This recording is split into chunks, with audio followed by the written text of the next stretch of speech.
Good morning, everyone. Today we're going to look at the Los Angeles Dodgers roster, not starting at Baseball Reference, but the Dodgers. So recently, in talks of MLB, there has been a speculation on should there be a salary cap, and if so, will there be like a lockout next year, 2027? I hope not, since I like MLB, but I will simply follow Nippon Professional Baseball and maybe KBO if that is the case. But anyways, so here we are looking at the Dodgers' active roster, which has prompted the talks of the salary cap due to one man in particular, Kyle Tucker. Now, Kyle Tucker was signed as an outfielder. He got paid big. Congratulations to him. And I have no problem with the amount of money that these players are making. As a matter of fact, I'm glad they're making more money because I would rather see the players make more money than the owners. But if we look at Kyle Tucker, he has good numbers over the past year with 22 home runs, 266, but that's not like super great. He only struck out 88 times in 136 games though, which is why I think he's a good pickup for them. Uh, less 30 not as great, less 15 not as great, but that's what we're going to focus on today. Now, initially, just looking at the position players for the Dodgers, it's like I do not see reason to have a salary cap based on this lineup. They have two-way player Shohei Ohtani, who is responsible for why they may have won recently in the last two World Series, and he is generational talent along with Aaron Judge. So they paid him and they get rewarded. He did his job. I mean, I think it's baseball is healthy with him. I think he's like they try to manufacture him as a star, but they don't need to, which is good. Which is good. He will be a star whether MLB likes him or not, and just so happen to like him. Smart business decision on them. Now, we are looking at the rest of this lineup. We see catchers, Will Smith, excellent player. Right now we have Ohtani and Will Smith. That's 2 out of 9 players in the lineup. Infielders, the best ones are going to be Betts, Freddie Freeman. And those are the really two outstanding bats they have. Edman is good at stretches. Hee-Seong Kim can be good at stretches. Same with Max Muncy and Miguel Rojas, who this is another reason why I'm not so convinced that we need a salary cap yet, is because Miguel Rojas, a veteran player, uh, 30, going to be 37 years old, is the reason they really won. They really finished that World Series. Like they not like he really had that clutch home run and good defensive plays, and he did not strike out very much, which is well, one in every 6 at bats, still not too bad. But he only hit 7 home runs all year, and then he hits that big home run in uh in October. So we look at the real superstars in the lineup. We have Ohtani, Smith, Freeman, and Betts. Freeman and Betts now are both getting up there in age, so half of them will be past their prime in 5 years at the most, probably in 2 years, if not getting there already. Betts certainly hasn't done super well as recently compared to his prime, as we see here. We see that he was MVP in 24. What are his minor leagues? Okay. See that he was MVP in Boston in this excellent 2018 season, but last year he did have 258 OPS. As was popular trend, I will use OPS as a measure of performance because it adds the on base percentage plus slugging percentage. Now, I am not convinced that it is the optimal way to measure, but I respect it as a metric because it does take account for on base percentage and slugging percentage, the ability to hit for power and the ability to get on base. And I respect it more because the players who I think are the best performers in history, such as Babe Ruth, Barry Bonds, and now Judge and Ohtani, you can talk about who the GOAT debate is. I guess for the purpose of the GOAT debate, I will say I will choose Ohtani as best now. I will say Ohtani. I will still choose Willie Mays as my GOAT, greatest of all time, based upon his combined defensive and offensive abilities. But I will give Ohtani 2 more years. If he gets 2 more successful years of pitching and hitting, I will choose him as my GOAT. So there you have it, because I like the Hall of Fame threshold that the player has to play 10 years. I don't think it's entirely fair, but I like it as a threshold, and then now we can move on to more relevant discussion.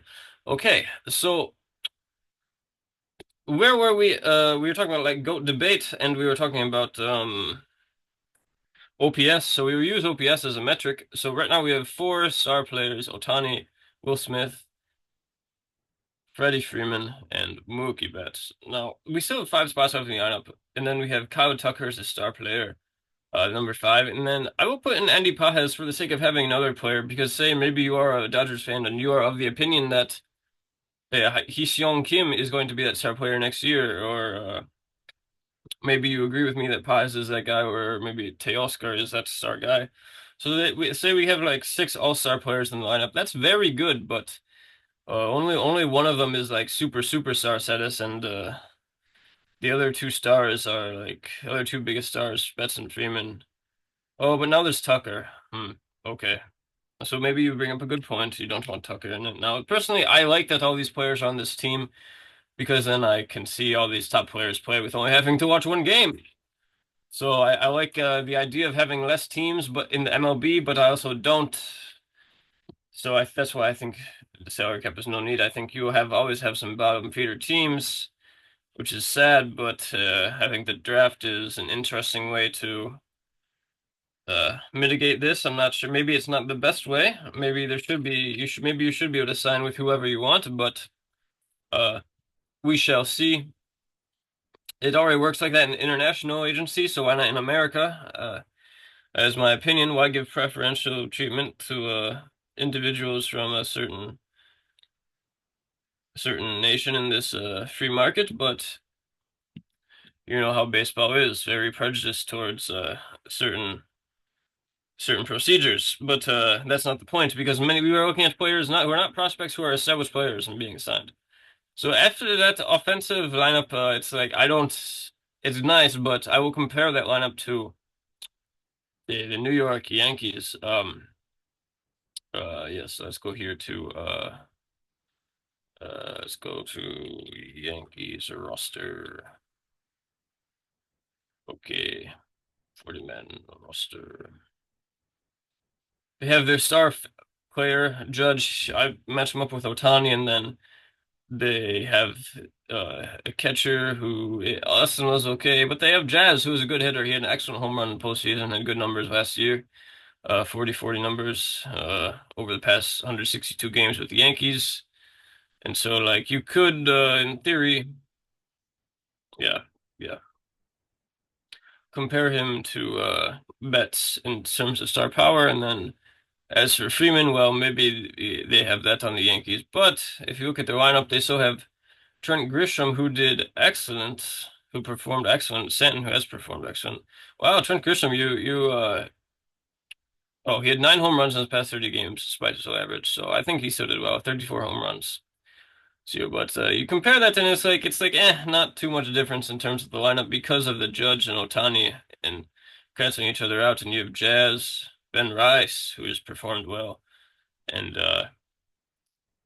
Volpe was a top prospect, but he hasn't performed well. So that's really on the individual's performance there. And then the outfield, you have Bellinger, who has some good moments, and Grisham, who has some good moments, and young players like Dominguez and Judge. And then maybe a better example would be to compare this to the offensive roster of a team with an excellent offense like the Las Vegas. No, the Las Vegas A's are great, but let's compare it to the New York Mets. No, let's go to the Chicago Cubs. Mets and Cubs both put up a good comparison to the Dodgers in offense because the Chicago Cubs are looking for their roster. And like it's not too far off from the Dodgers. Like you have Seiya Suzuki, excellent hitter. And then you have Pete Crow Armstrong, who's like their star player. And then you have a catcher, you have Carson Kelly, underrated player. And Ballesteros, a young player with power despite his average height of 5'8". Excellent. And then looking at the infield, you have Bregman, as mentioned. Horner, excellent contact hitter and defensive player. Let's talk about offense. Dansby and Matt Shaw. So there's potential here. And then the outfield, as I said, Armstrong, Suzuki, Bregman. You know, there's work to be done here. And then let's go to the Mets. Let's go to the Mets. New York Mets. roster. Maybe this is the true best comparison. They now have a center fielder with potential, at least Robert. They have Soto, excellent hitter. Uh, and then in the infield, they have Lindor and Bichette. And then they have Polanco, who has had some good success, as well as Semien. And then as catcher, they have Alvarez. So, like, the Dodgers aren't too, yeah, I give them the advantage. Sure, they have the best roster in baseball, but, like, off this alone, they don't seem to be the top performers. Now, if you look at their pitching staff, then yeah, maybe. They definitely have the best roster we've seen in a while. They have Yamamoto, they have Robuesque. Okay, let's go get who's real good here. Yamamoto, Blake Snell, Roki Sasaki, uh, Bruce Dargatero, Tyler Glasnow, Edwin Diaz, and Shohei Ohtani. That's like six solid pitchers we have there. Definitely can fill out a postseason series with that. Now, the reason why I think that even despite all this, I don't necessarily support a salary cap is because the 2025 World Series, let's go back to baseball reference between the Blue Jays and the Dodgers. It was like, just still very close. Game 7. 5-4. Game 7 was necessary. It went to 7 games. 18-run game they won because they had that pitching depth. They got pitching depth and that they paid big just to win 5-6. But they still lost 11-4. They split the first 2 games okay. But game 3, the 18-inning game, they pay Yamamoto big money and they got paid off. They had to pay a lot of money for that. And series summary. Blue Jays Dodgers pitching, they had a ERA innings pitched. They had Yamamoto pitched 17 innings of ball in the world in one series with a 1.02 ERA. He delivered for them. He delivered for them. Now, their other star player, Ohtani, did not do as well. 7.56 ERA. So Robuesque did well, 5 innings, I guess. But see, the point is, it's not always the big names that you think. Like, sure, Sasaki did well, but Blake Snell did not perform well via ERA. Glasnow did. I'd say he did well for a World Series performance. And then Kershaw, one of the best to ever do it, he only pitched a third of an inning, so we don't have to worry about that now. But a good player retiring for them, but hopefully Robuesque will fill his shoes. Now, you see, it's one of the big names, but not another of the not so big names that performed well for them.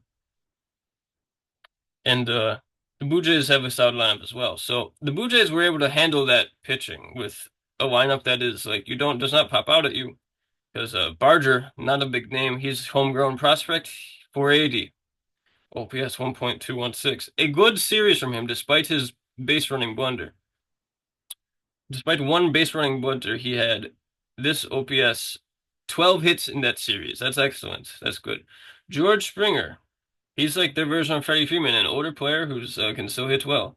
They cancel out, and Vlad Guerrero Jr., excellent player. He did well too. He had 2 home runs in that World Series, 10 for 30, 333. He's like he's their Ohtani to me. He's like an excellent player.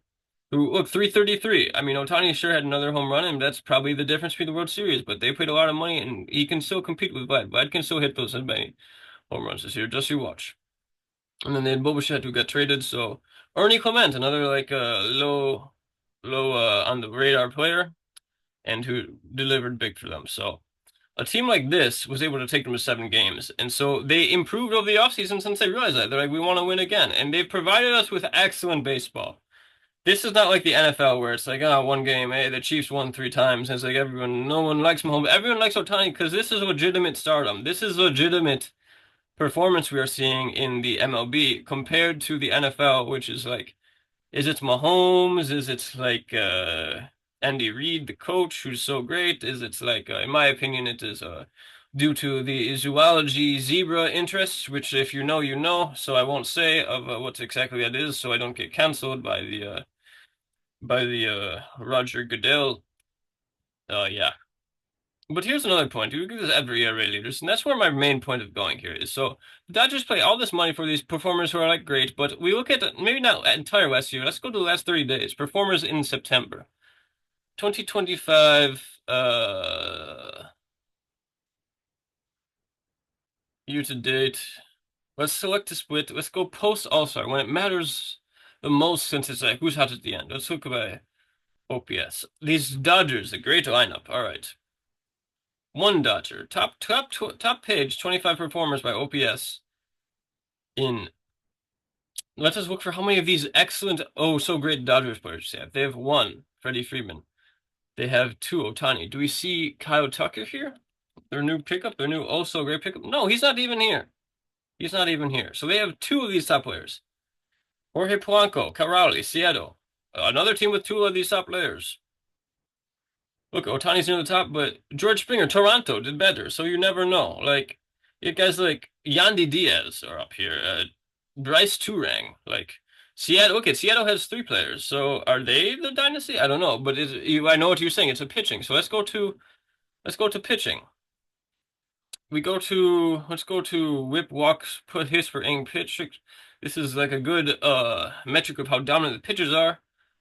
But so we said non-qualified players should be vote. Okay, so let's look at qualified players, the players who bring the big innings that you need on your team to succeed, who really select up all the innings. So let's go to regular season, select a split, post All-Star. Now I know what you're thinking. Oh, but the postseason. Well, not every player gets to play in the postseason. This is the point of all these teams at the postseason, as we just saw.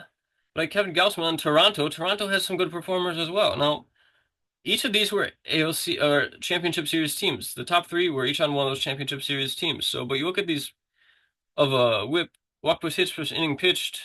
No, only one LA Dodger on there. Let's look at saves.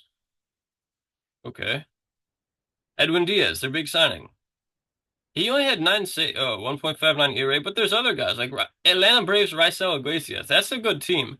You want to see a team that could maybe compete if healthy? Look at the Braves. Look at the Braves.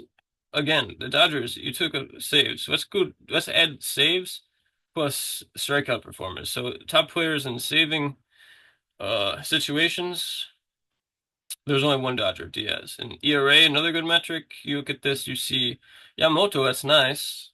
That's only one Dodger though.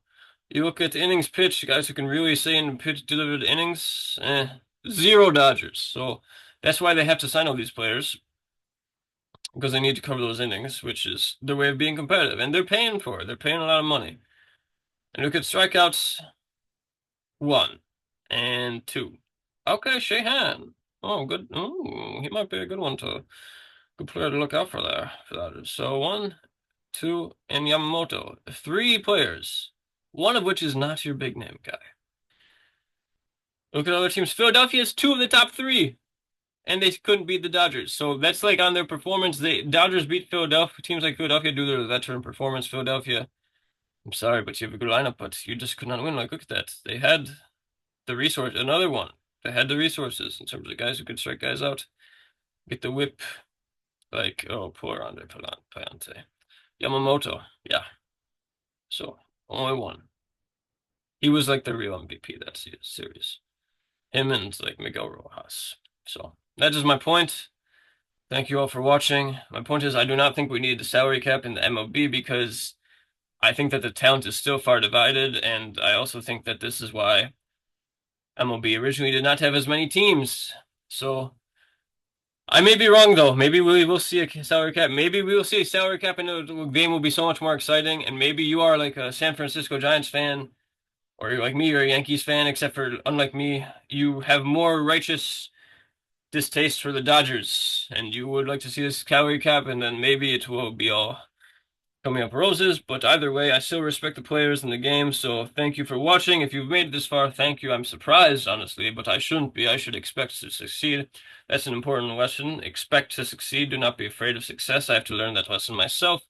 But if so, you likely disagree with me, which is good. This just means you are thinking on your own. So if so, thank you for putting your thoughts in the comments, and maybe I won't reply if you totally win the argument, but I at least try to give you a thumbs up. So yes, thank you very much.